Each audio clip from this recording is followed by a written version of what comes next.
Wendy Williams was pushed out of the industry and labeled as unstable just because she chose not to keep quiet. Katt Williams has now revealed what was really done to Wendy Williams and even mentioned who he thinks could be targeted next. It shows that Hollywood often runs on pressure, control, and hidden truths.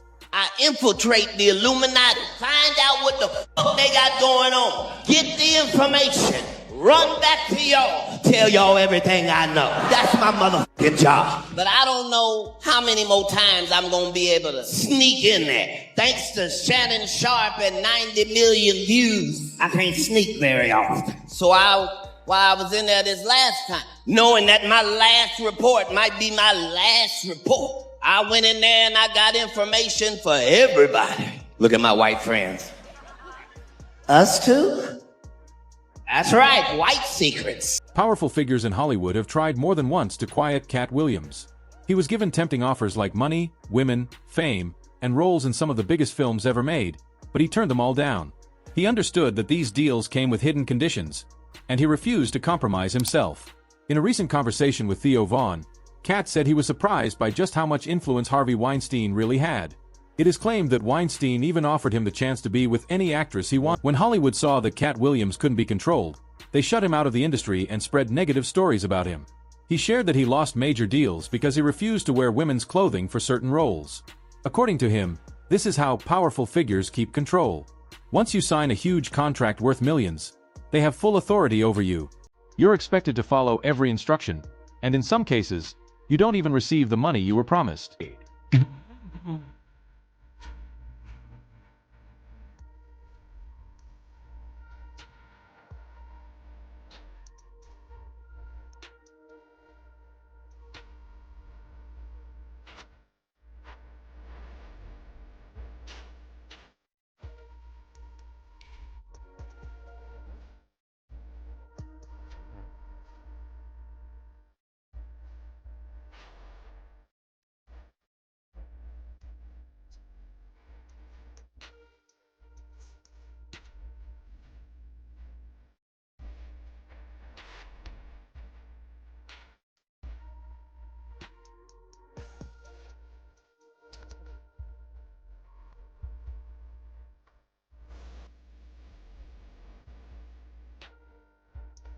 The hardest part came when Katt Williams refused to give in to their demands, and powerful figures then went after his family, even trying to take his children away. He was portrayed as a threat to his own kids and had to spend years battling in court just to be allowed to see them again. No, this is their 9th time coming to my house. The problem was this time they came to my office and took my kids from an office. Not from my house, from an office. So now when I can't have my kids at my office, that's an issue. I must be the most terrible black dude. Because here's the whole thing. You gonna charge me with child endangerment? After I adopted 7 children and had them for 14 years in this state? Really? You coming after my kids now? Because it was already a witch hunt. Now you want my babies? Yikes. This situation sounds very similar to what Wendy Williams went through. She spoke openly about certain groups gaining influence in Hollywood and claimed that figures like Sean Combs were pressuring artists to act and appear more feminine. After sharing these views, Wendy was labeled unstable and kept away from her children following an interview. Back in 2013, she also discussed what she saw as changes in hip-hop culture. While talking about rappers' fashion, she mentioned that gay men had always been part of the scene, even in the 1980s. During that same interview, Wendy said she lost her job after trying to expose claims about Diddy's sexuality. Right, well, Kanye had the kilt, and then ASAP had the long dress. Yeah. Have you seen the ASAP picture? Yeah, I'm not down with any of that. I mean, wouldn't be my man. No? No. We brought in Lord Jamar from Brand Nubian. Because he had made some comments about that. What did he say? Well, he talked about the whole feminization of hip hop culture from the 80s on. I think he's taking the words out of my mouth. Yeah, I mean, he talked about how, when we were younger, you wear an earring in your left ear, and that was considered straight, and the earring in your right ear, that'd be gay. And then at one point, people started wearing both earrings, and you know what I mean? And then they started wearing girl pants, and then they're wearing jeggings, and then, yes, it's very effeminized, but be very clear. There were lots of homosexuals in hip hop back in the 80s too.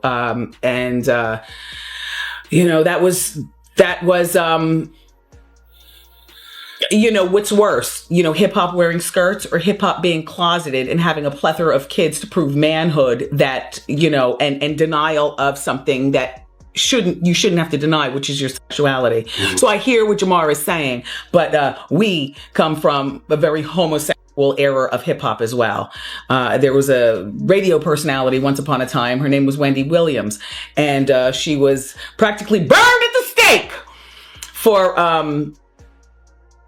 talking about such. And now it's all come full. Not long after that interview, Wendy Williams was reportedly diagnosed with dementia and pushed out of Hollywood. She was even placed in a psychiatric facility, where it's claimed she was given medication against her will, all because she chose to speak out about Sean Combs.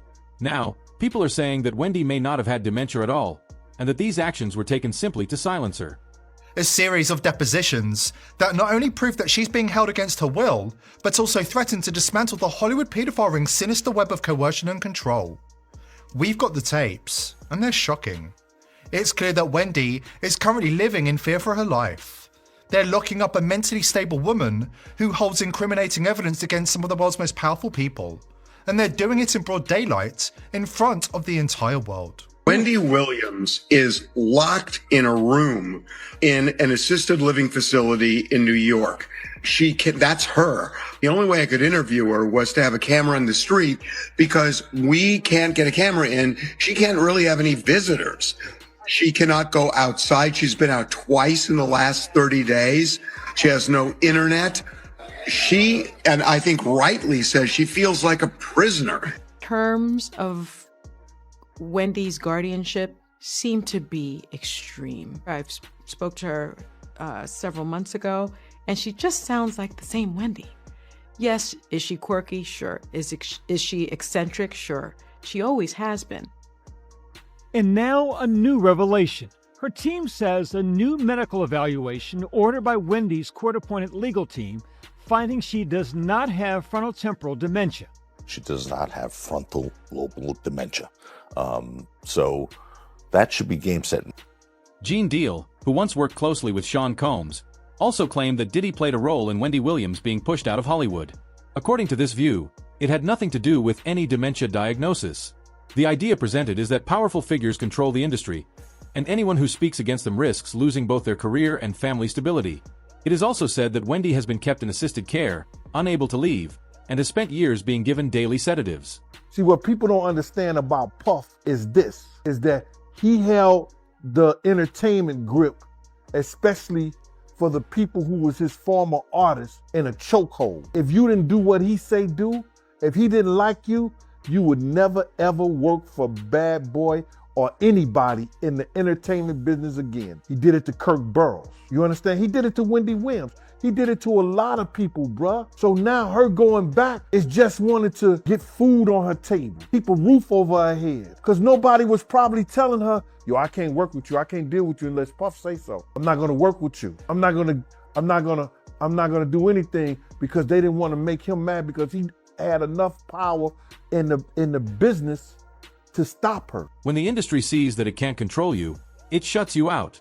Katt Williams explained that artists with contracts worth hundreds of millions are sometimes labeled unstable, giving companies a reason to cancel deals without paying them.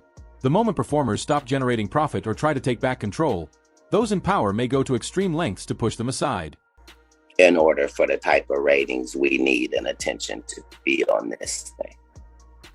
See, what I'm saying is, in business, nothing is coincidental, or you would be hearing who's losing money. In all of these situations, it's only the artist that's losing. Somebody makes big money. When these rappers get killed, not incidental. Somebody made $100 million and now don't have to talk to that artist or none of their crew, don't have to validate none of their contracts. Now only got to deal with the mama, only got to see her once a year, and it's over. And the money goes up and up and up. So they killed this $20 million guy, but they reaped $60 million in benefits. Wow. And they had some people from your city do it. Wow. I'm saying there's the good side and the bad side of these businesses. But think about what you just think about what you just said. That's extremely thoughtful and powerful. This is similar to what Dave Chappelle went through. He was pushed aside and removed from his deal after speaking his mind and refusing to be controlled. Dave reportedly lost out on a contract worth around $500 million and was even labeled as a drug user. It often seems that when one artist falls, someone else gains from it. One post about the situation said, "It's unfair what happened to Dave." Many feel that good, talented, and kind people like him are treated badly, calling it nothing short of a serious injustice. That you say that, but your we fans take it have another a way. difference of opinion. We your fans. We think you cold. Prove my points. Well, that's why I said your fans have a difference of opinion. But Dave Chappelle was decapitated in front of us. And until we deal with that, until we deal with the fact that a devout Muslim who doesn't eat bacon was accused of being a crackhead, until we establish the fact that they said that he went to Africa to smoke cocaine when we know they don't have running water and food over there, when they don't have paved roads over there. You saying he flew past Chicago and Miami and LA and New York and Detroit. You saying he went past Cleveland and Fort Pierce, Florida, and he went past Okeechobee and Oakland. You say he went to another country where they're not eating? Right.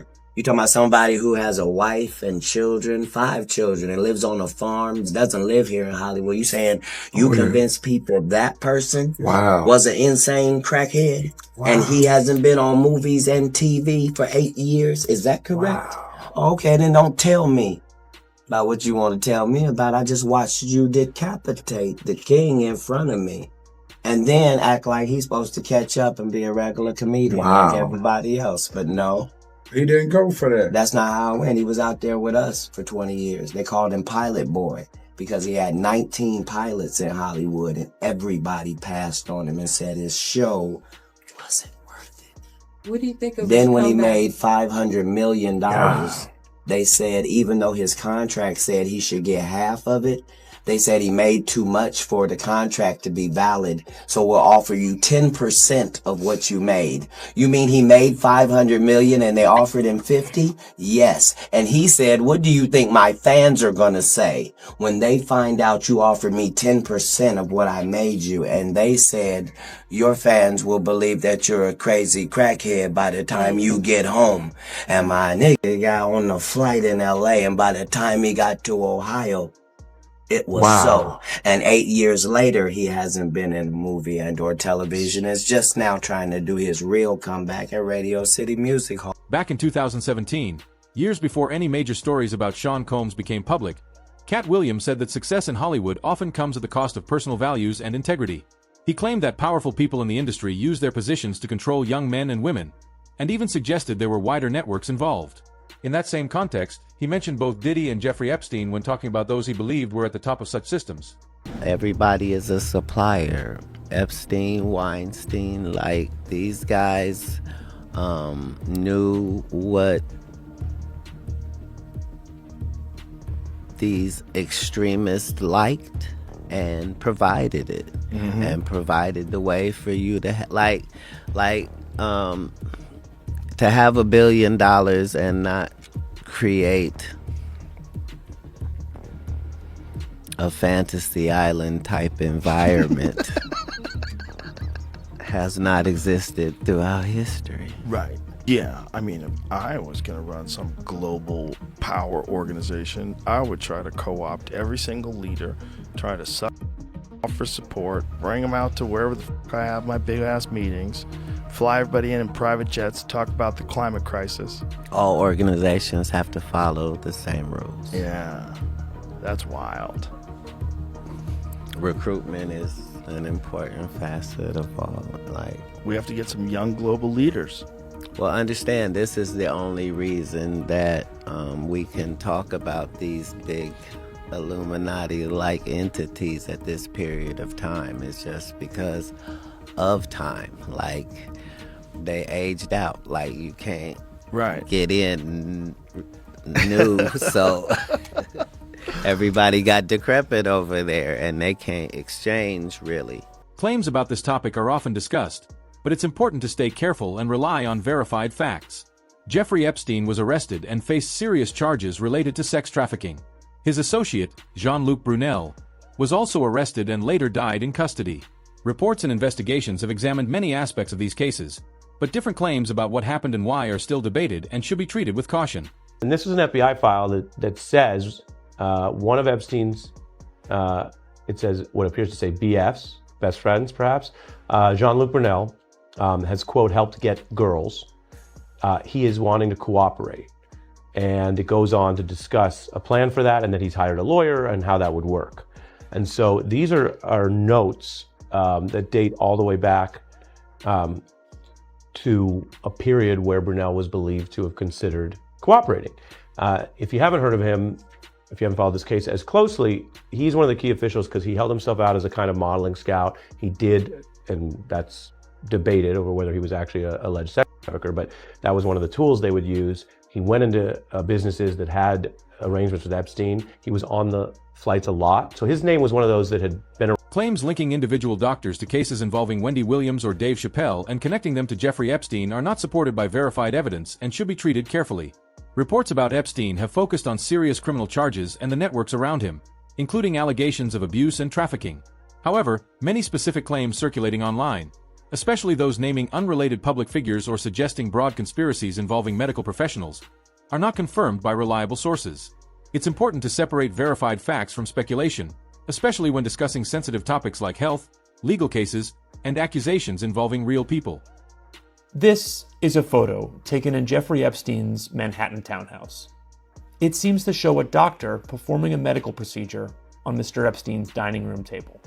We looked through about 15,000 records from the Epstein files to understand how Jeffrey Epstein cultivated and rewarded a small circle of doctors as a means of control over the women in his orbit.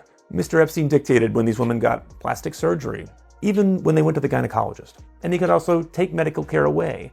In some cases, you also see the doctors help Jeffrey Epstein maintain that control over these women's lives. Here's one really striking example. Jeffrey Epstein is flying back from his island in the Virgin Islands to New York with a young woman who has suffered a really serious injury. He reaches out to somebody named Eva Dubin, former girlfriend of his, and the founder of the Dubin Breast Center at Mount Sinai.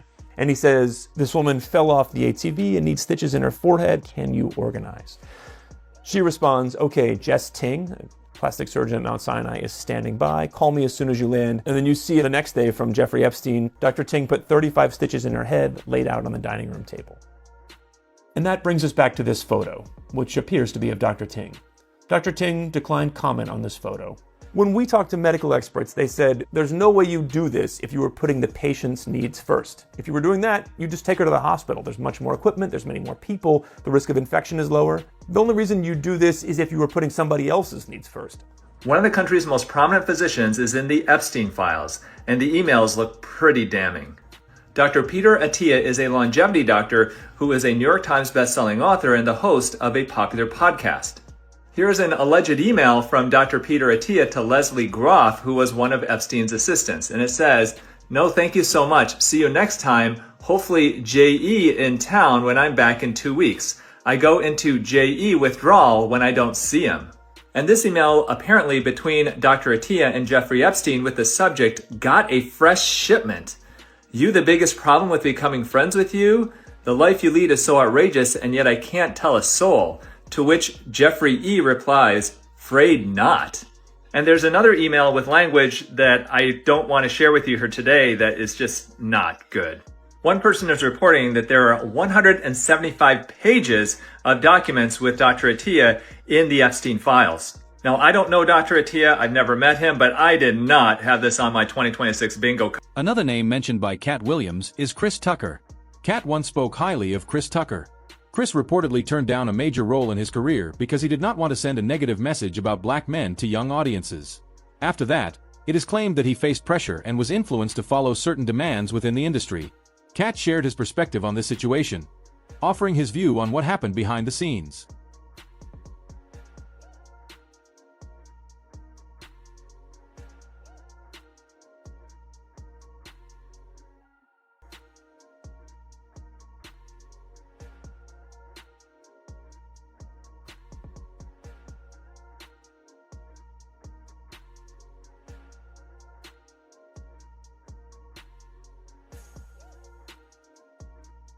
Claims about these events have circulated online, but they are not all supported by verified evidence.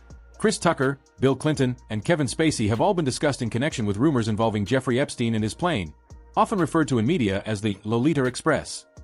However, many of the specific details being shared, such as the exact nature of trips, who was present, and the context behind photos, are often disputed or not fully verified by reliable sources. It's important to be cautious and rely on confirmed facts rather than speculation when looking at these kinds of claims. You knew Jeffrey Epstein, didn't you? Yeah, I did. We flew Bill Clinton and a lot of different. That was a humanitarian trip to Africa, and Yeah. I met him on that trip because it was his plane. I didn't know who plane we was getting on, but it was a whole bunch of dignitary people. We was with a delegation, and yeah, I met him, and you don't know people what they do in their private lives, so yeah. But you have to tell me this, Chris. You was on this private plane, and you could tell that it was a private plane because they called it, was it Lolita Express? Oh yeah, it was a private plane. Yes. Oh yes. But wait a minute. You didn't never go to that island, did you? No. Claims about flights connected to Jeffrey Epstein have been widely discussed, but it's important to be careful with how they are presented.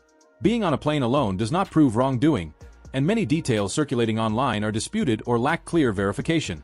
In interviews and reports, some former staff and associates have described seeing young women or girls around Epstein. These accounts have been part of broader investigations into his activities.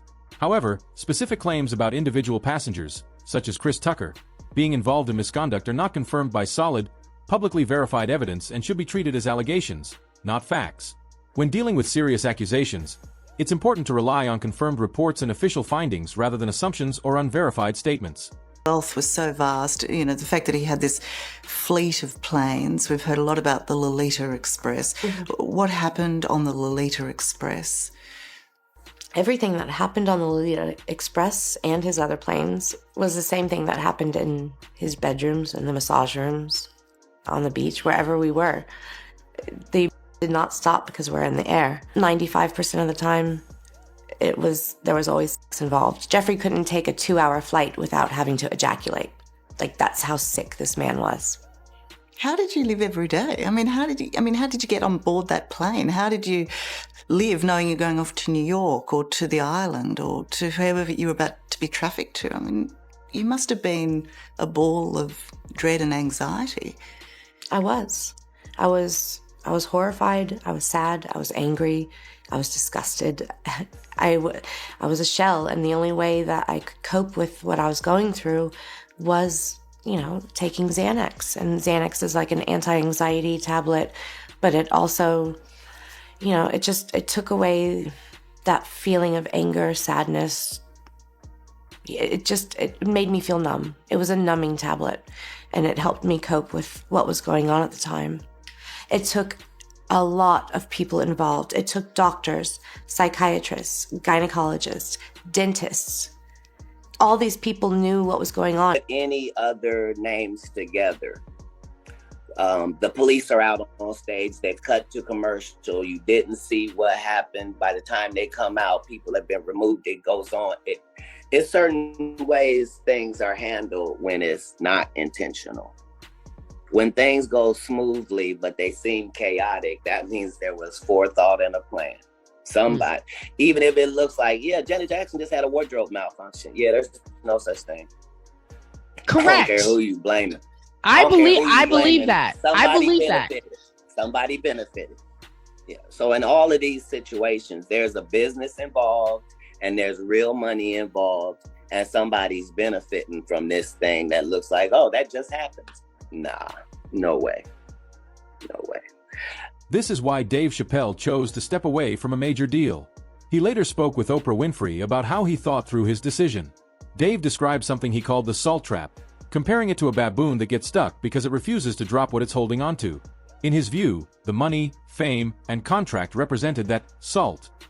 The key difference, he explained, was that he chose to let it go and walk away. Comedian Dave Chappelle left tens of millions of dollars on the table when he walked away from his popular Comedy Central show. A lot of people wondered what the hell was he thinking, and that's a quote. Chappelle says or whether he was thinking. A lot of people ask that question. Chappelle says he had a crisis of conscience and stood up for his integrity as an artist. He explained to us how stepping out of the spotlight helped him avoid getting caught in a trap. It's so much bigger than money, though, Dave. It's so much bigger than money. Oh, no, it was bigger than money. But you know what? I watched one of these nature shows one time, and they were talking about how a bushman finds water when it's scarce. And they do what's called a salt trap. I didn't know this. Apparently, baboons love salt. Okay. So they put a lump of salt in a hole, and they wait for the baboon. The baboon comes, sticks his hand in the hole, grabs the salt. Salt makes his hand bigger, and he's trapped. He can't get his hand out.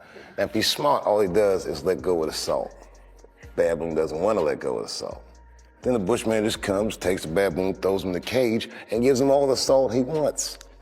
And then the baboon gets thirsty. The bushman lets him out the cage. The first place the baboon runs to is water. The bushman follows him, and they both drink to their fill. And in that analogy, I felt like the baboon. But I was smart enough to let go of the salt. Isn't that a great analogy? What an guys? analogy. I know. He's very, very thoughtful and very, very... If even a small part of what Katt Williams is saying turns out to be true, then the issue goes beyond just a few well-known figures. It raises questions about how influence and control really work behind the scenes.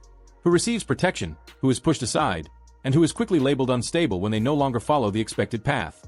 If you found this discussion helpful, consider subscribing and turning on notifications. These topics can change quickly, and we'll continue to follow any new updates as they come. Share your thoughts in the comments. Do you think this is just coincidence, or could there be something more behind it?